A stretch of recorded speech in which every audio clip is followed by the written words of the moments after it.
நான் சிறு வயதில பார்த்தேன் பராசக்தி திரைப்படம். பராசக்தி படம் சிறு வயதில பார்த்தத தாண்டி, பராசக்தி வசனத்த நான் பேசியிருக்கேன். நான் 7வது படிக்கிறப்ப ஸ்கூல்ல பேசி, அந்த தனி நடிப்புன்னு சொல்லுவாங்க இல்லையா? அந்த மோனோ ஆக்டிங்.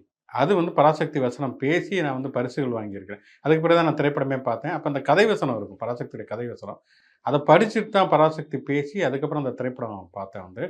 பொதுவா இன்னைக்கு வந்து தமிழ் சினிமாவுல வந்து இத்தனை ஆண்டுகளை கடந்த பிறகு பார்த்தோம்னு சொன்னா வந்து ஒரு அரசியல் ரீதியிலாக இன்னைக்கு இருக்கக்கூடிய இளைஞர்களையும் ஈர்க்கக்கூடிய திரைப்படமாக நிற்கக்கூடிய திரைப்படம் அப்படின்னு பார்த்தா ஏன்னா நான் 2 திரைப்படங்கள சொல்லுவேன். ஒண்ணு பராசக்தி, இன்னொன்னு ரத்த கண்ணீர். ஏன்னா வந்து இப்ப நம்ம நம்ம வந்து இப்ப நெறைய படங்கள் வந்து நம்ம காலத்துல இருக்கு. ஈவன் ரஜினிகாந்துடைய பாட்ஷா வரைக்குமே வந்து நெறைய படங்கள் நம்ம சொல்லலாம்.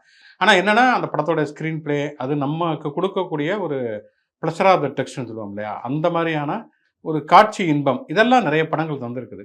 அதனால அதே நேரத்தில வந்து பல ஆண்டு காலம் வந்து வெவ்வேறு தலைமுறைக்கு வந்து அந்தந்த தலைமுறையோட அரசியலோட பொருத்தி பார்க்கிறது அப்படிங்கிற ஒரு விஷயத்தை அதே நேரத்தில அது வந்து வந்து அவுட்டேட்டட் ஆகாம இருக்கிறது ஒண்ணு. இன்னொன்னு வந்து அன்னைக்கு சூழல்லையுமே வந்து பெரிய அளவுல போர் அடிக்காம இருக்கிறது அப்படிங்கிற தன்மை அப்படின்னு பார்த்தோம்னு சொன்னா, பராசக்தி, ரத்த கண்ணீர் இந்த 2 திரைப்படங்களுமே நிக்கும் அப்படின்னு சொல்லலாம்.